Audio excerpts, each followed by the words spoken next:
very important topics for you, that is biopharmaceutics. So let us understand the definition of biopharmaceutics. Biopharmaceutics is a combination of your pharmaceutics and the pharmacokinetics. So as we know, in pharmacokinetics we define as ADME, right? That is the primary concept of pharmacokinetics. But when pharmaceutics involved in pharmacokinetics, we use the term L, that is for liberation. That means liberation of drug from a particular dosage form depends upon its particular route of administration. So that's why biopharm begins with the concept known as LADME instead of ADME. Okay, so L for liberation. Now, how this liberation and ADME is correlated, that is all about biopharmaceutics. Okay, now let me understand the entire human body act as one compartment model. Example over. Now let me understand this human body act as one compartment model.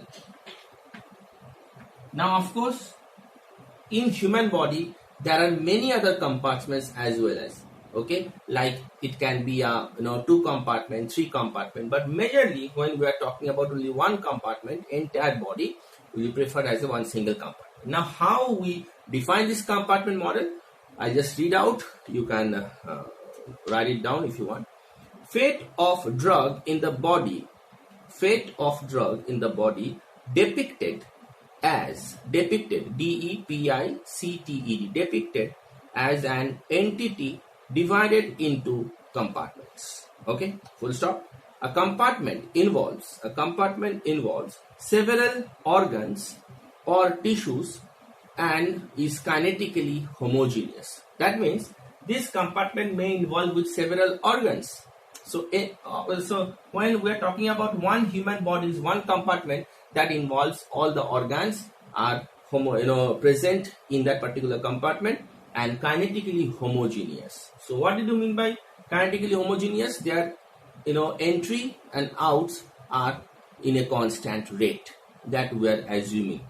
Now in this case of human body, now the drug has to enter from the site of absorption. So XA, the drug at site of absorption, drug at site of absorption, and this XA is coming from where? Of course the dose, which is X0. This is called dose. Okay, now this XA coming into the human body and going out from the human body, as we know, the X in the urine. Okay, because urine output is the only one major output to excrete the drugs. Okay, so this concept we describe as rate in, and this is rate out, or you can write rate of absorption and rate of excretion, right? Now when there is a rate, what do you mean by rate? So rate must be explained by a rate constant. So rate constant over here we assume that it is Ka, that is absorption rate constant, and over here it is elimination rate constant, Ke, overall elimination, and the major elimination rate constant is K small e, that is through the kidney, through the urine output. Okay, so Ke and Ka. So normally whatever the rate in process will be by the in the human body, maybe it can be first order, zero order, mixed order, but the excretion of the drug from the human body always follows first order. So you remember, because the more the drug present in a human body, so almost maximum drugs follows the first order elimination kinetics. There are some exceptional like example ethanol. I'll be taking the separate video for non-linear kinetics. For over there you can understand their elimination. Now at a particular time there should be a drug present in the body known as X. Okay, X amount of drug, the body, the particular amount of drug present in the body. Now as per the kinetic model, how can we explain this? Now if you see rate in and rate out, if you minus, like example, rate in minus rate out, that means the amount of drug present in the body is depicted by this formula, rate in minus rate out, which can be the changes of the drug concentration in the body per unit time, dx dt. Okay, so this is your rate in minus rate out. Now how can you explain it?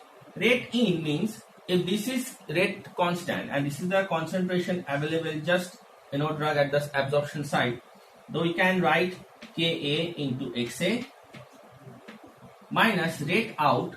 So which is going out? X is going out, and which rate constant? Ke. So it will be minus Kex. Okay, this is your major equation for bioavailability or biopharmaceutics. Why bioavailability? Rate in minus rate out, the drug present in our body. So fraction of drug reaches to the systemic circulation, it is known as bioavailability, and that concentration can be correlated with the amount of drug present in the body. Like example, X is the amount of drug present in the body. So what is the drug present in the blood? So how can we find it out? Very simple. X is equal to volume of distribution into concentration of drug in the body. So this concentration is in the blood. Okay.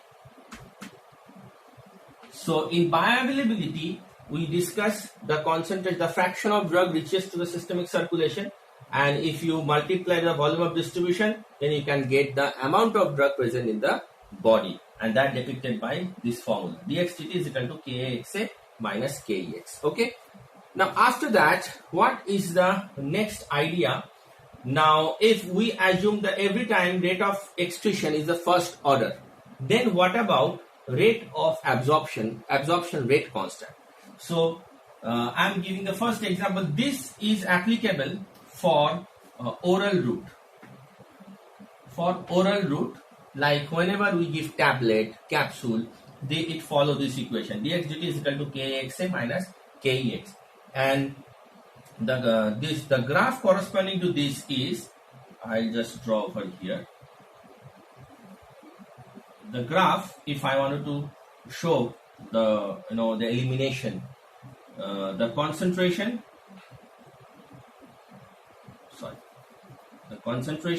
and the time. So at the initial time it will be no absorption, then after that it will reach to peak plasma concentration, and then it gets eliminated from the body. So over here you get Cmax. This graph depicted this equation, or this equation is expressing this graph.